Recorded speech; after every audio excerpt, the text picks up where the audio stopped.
Ahoy there fellow pirates, it's me, Longing String. I read a book! Sea of Thieves Hearts of Fire was a fun read for me, and is packed with information that fills gaps in the Sea of Thieves lore, and answered many questions that I had which up until now had been left a mystery. I was a big fan of the bit where Flameheart said, "It's flamin' time," and then flamed everyone. So I'd recommend reading a copy of the book for yourself before watching this video, as this is going to be incredibly spoilerific, but if you've already read it, or are based, then keep watching! If you're leaving to read it for yourself, I'm sure you'll do the courtesy of adding this to your watch later. I'll be talking about links to other parts of the Sea of Thieves lore that can be found in the book, as well as some other observations that I made, and of course, some of the answers to those previously unanswered questions. The two ships we see on the cover of the book are of course the Morning Star and the Burning Blade respectively. The crew of the Morning Star act as the main protagonists of the book and do feature in the game itself in the tall tales The Fate of the Morning Star, in which you free the trapped souls of Slate, Dinger and Fontaine, and Revenge of the Morning Star, where we discover the true identity of Sandra the shipwright at Daggertooth Outpost to be Jill, a prominent character in this book. The wreck of the Morning Star can be encountered in the game at Boulder Key. The Burning Blade can be encountered as a ghostly apparition during max level Order of Souls ghost fleets and in the Heart of Fire tall tale. The epilogue of Heart of Fire links heavily with the Shroudbreaker tall tale and offers new information and answers some questions I had about the tall tale in my previous video. Firstly, we find out that George, i.e. the mysterious stranger, was not just a member of Ramsay's alliance, but the fourth member of the crew of the Magpie's Wing, as replacement for Rathbone, who betrayed the Pirate Lord at the Battle of Golden Sands. Flameheart's motives for attacking the Magpie's Wing appeared to be that he was doing so for the sport. He's basically a PvP only player, and Ramsay threw off the chest that contained the key to the Shroudbreaker, just on the off chance that Flameheart was indeed after it. He couldn't fight the Burning Blade thanks to its heavy use of cursed cannonballs. The concept of ditching your stove and only eating ship's biscuit, aka hardtack as mentioned in the epilogue, as a method of shedding weight to gain more speed, a possible tactic being used by Flameheart to catch up with the Magpie's Wing and scuttle her. Ship's biscuit is a real food eaten by pirates before the invention of canned goods, as it took a very long time to go off and is incredibly simple to make, being basically just flour and water plus heat. There were some alternative recipes, such as making them out of powdered bone or pea flour, which made them very hard.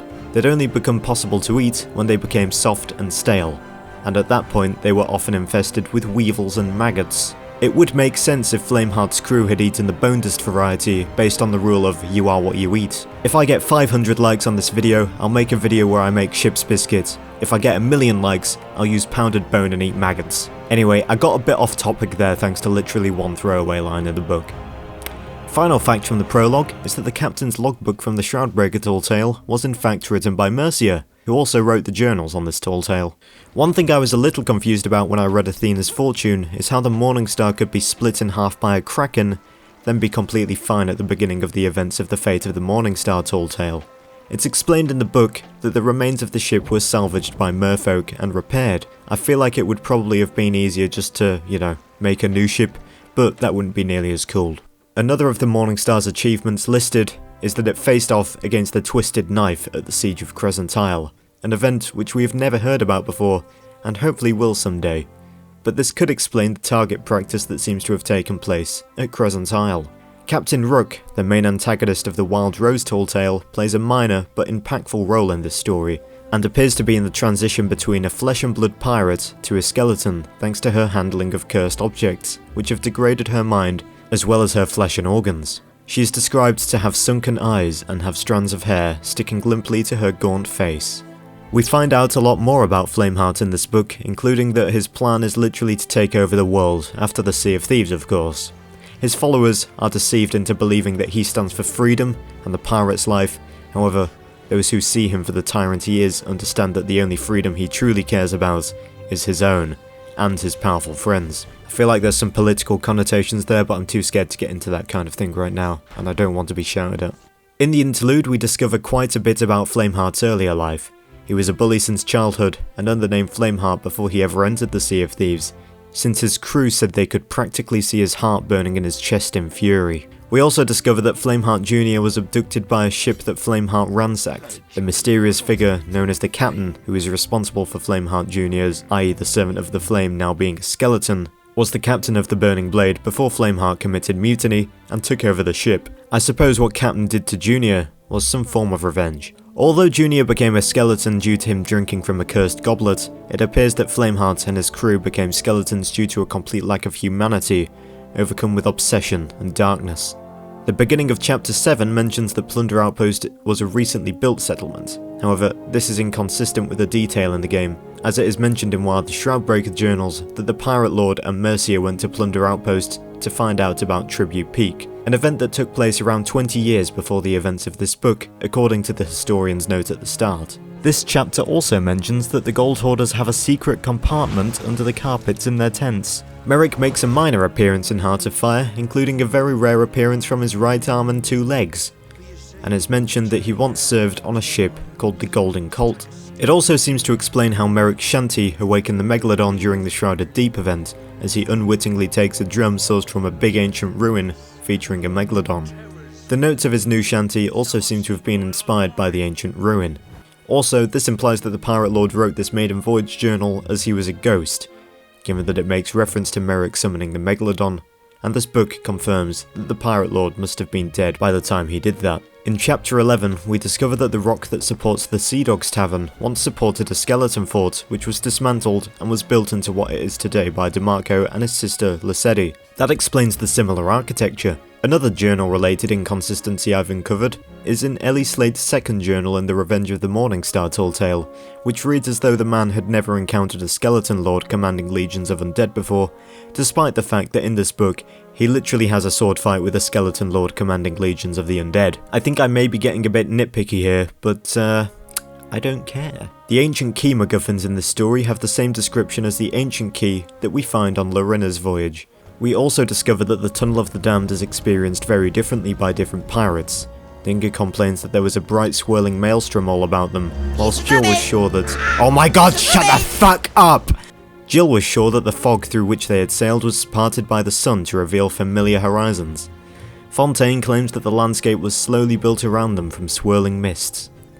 Jill's description seems most like what the game itself shows, but perhaps this is simply a visual metaphor for an event that takes place beyond human comprehension. I think I may be getting a bit too deep now. It seems as though the role of the Skeleton Fleet Cloud is for Flameheart, or any skeleton captain it seems, to gather their forces together to overwhelm any attacking ships. We also encounter a new cursed object in this story, a bracelet that causes bad luck for the wearer. Beats being turned into a skeleton by a chalice, I suppose. Few pirates have ever found the Box of Wondrous Secrets, and as it turns out, there's a good reason they're so rare. One was produced for each of Flameheart's Ashen Lords, and the boxes could be used for communication, and even transporting objects instantaneously across long distances, like that wardrobe thing in Harry Potter, but doubling up as a telephone. We could see the box being used this way by the Dark Brethren in the Forsaken Hunter adventure, where we could also find that the inside of the box looks like a Minecraft end portal. There's also a reference to Stitcher Jim looking into the Box of Wondrous Secrets, and I suppose we now know why it caused him to take on a new master in Flameheart, as Flamey was able to communicate with them in those moments when he stared into the box. Captain Slate at the end of the book mentions that he will be studying the skeleton runes that he has encountered during his journey on the Sea of Thieves, so he might understand them, which we can see he does indeed do in the Revenge of the Morningstar Tall Tale, as the Tall Tale book features the translations for a variety of skeleton rules written by Slate. The epilogue details a series of events which we can see for ourselves in ghostly form, in which the Ashen Dragon is attacked by 2 galleons on its way to lay Flameheart's body to rest. The epilogue also shows us that skeletons can in fact find themselves back on the Ferry of the Damned, in extraordinary circumstances, thanks to the intervention of some mysterious and yet unseen being who commands the ferryman. I imagine this unseen being to just be whoever's in charge of the Sea of Thieves story. I'm not really sure who that is, probably Joe Neat. The final line in this book is almost identical to the final line in Athena's Fortune. This, he thought with satisfaction, is what being a pirate is all about. Why are they the same? I don't know. Ask Chris Alcock. Well, that's about all I've got for you, my fellow pirates. If there were any interesting details that you noticed in this book that I didn't mention here, pop them in the comments.